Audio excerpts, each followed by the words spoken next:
Hi friends, welcome to LN study 91। LN study 91 में आपका स्वागत है। आज के इस क्विज टेस्ट में आपसे पूछेंगे जीके के टॉप 20 सवाल बिल्कुल बेसिक है पर इम्पोर्टेंट है, इसलिए आप इस क्विज टेस्ट को अंत तक ज़रूर खेलिए। तो चलिए देखते हैं। आज का पहला सवाल है, सत्यमेव जयते कहाँ से लिया गया है?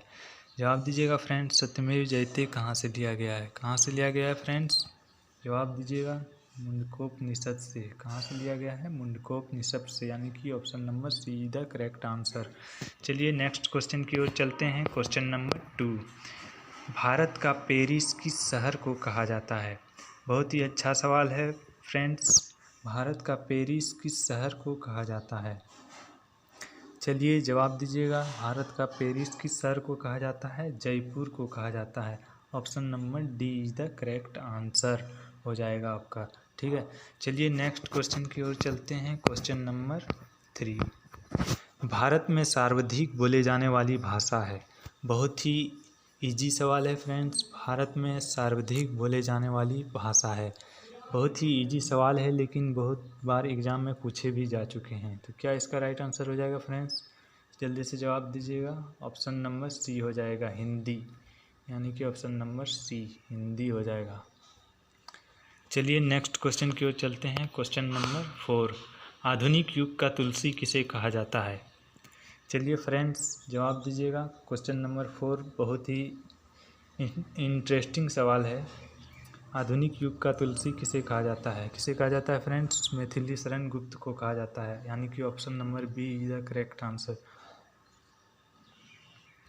चलिए नेक्स्ट क्वेश्चन की ओर चलते हैं। क्वेश्चन नंबर 5, संस्कृत व्याकरण का जनक किसे माना जाता है? चलिए फ्रेंड्स जवाब दीजिएगा। संस्कृत व्याकरण का जनक किसे माना जाता है? किसे माना जाता है फ्रेंड्स? पाणिनि को माना जाता है। Option number C is the correct answer. Panini को संस्कृत व्याकरण का जनक माना जाता है। ठीक है, चलिए नेक्स्ट क्वेश्चन की ओर चलते हैं। संसार का सबसे बड़ा महाकाव्य का नाम बताइए। संसार का सबसे बड़ा महाकाव्य का नाम बताइए। चलिए फ्रेंड्स जवाब दीजिएगा। संसार का सबसे बड़ा महाकाव्य क्या है?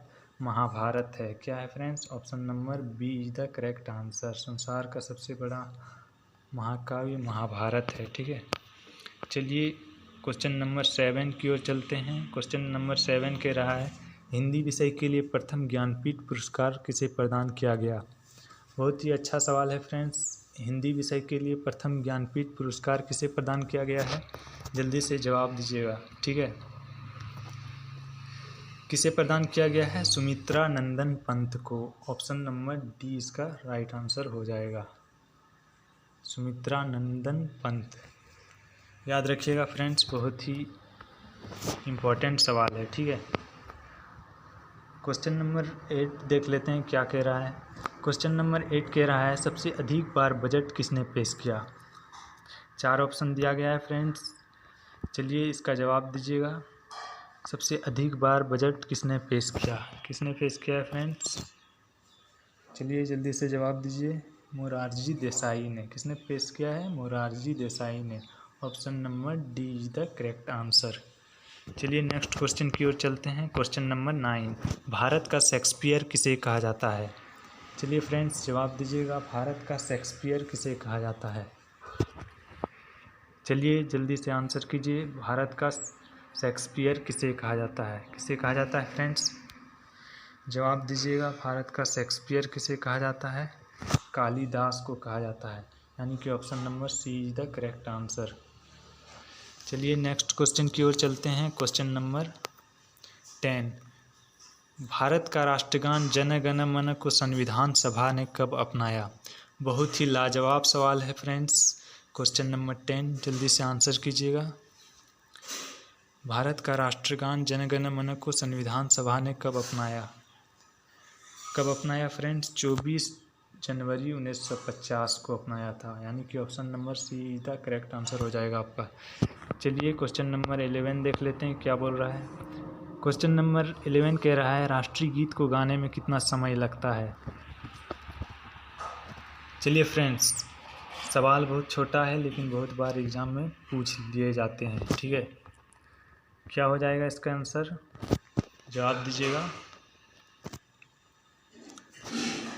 कितना सेकंड लगता है राष्ट्रीय गीत को गाने में? 65 सेकंड लगता है, यानी कि option number B is the correct answer.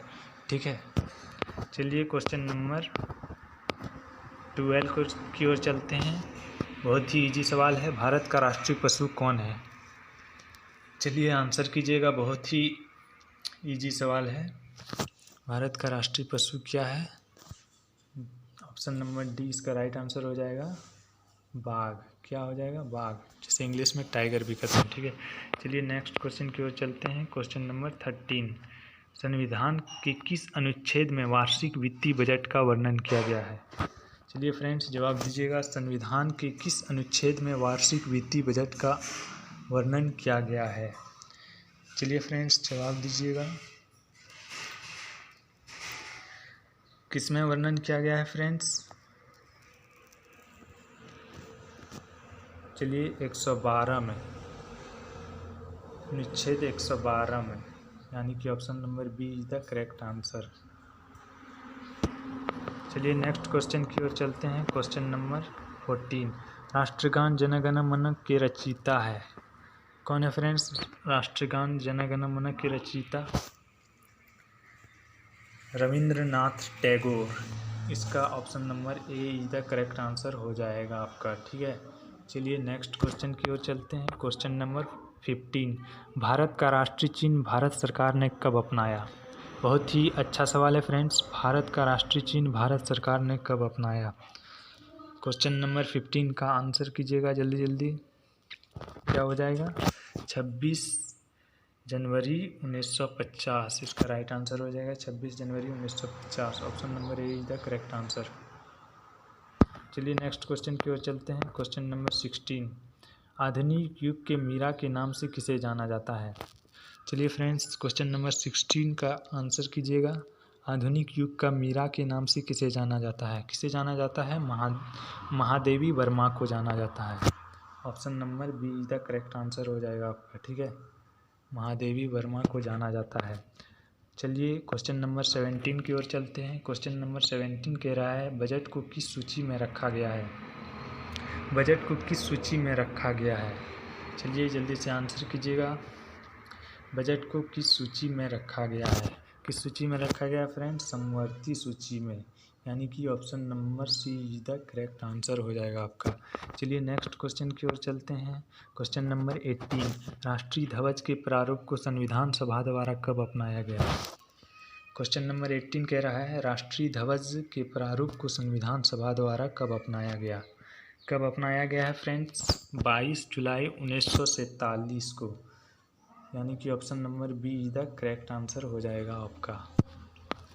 चलिए क्वेश्चन नंबर 19 देख लेते हैं। रेल बजट को सामान्य बजट से किस समिति के सिफारिश के आधार पर अलग किया गया?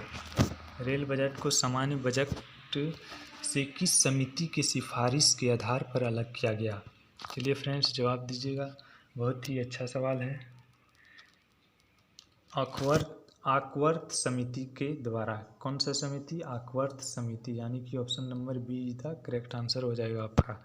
चलिए देखिए फ्रेंड्स, आज का लास्ट सवाल है, भारतीय तिरंगा झंडा के बीच चक्र में कुल कितनी तिलियां हैं? चलिए फ्रेंड्स, आंसर कीजिएगा। भारतीय तिरंगा झंडा के बीच में कुल कितनी तिलियां हैं? कितनी तिलियां हैं फ्रेंड्स? 24 इसका राइट आंसर हो जाएगा, यानी कि option number C is the correct answer. आपसे एक रिक्वेस्ट है फ्रेंड्स, जो अभी तक वीडियो को लाइक नहीं किए हैं तो लाइक कर दें, और जो चैनल में नए हैं वो सब्सक्राइब कर दें, तथा और सब्सक्राइब बटन के बगल में बेल आइकॉन को दबा दें ताकि सारी वीडियो की नोटिफिकेशन आपको मिलता रहे। चलिए मिलते हैं नेक्स्ट वीडियो में। Take care, love you, bye bye.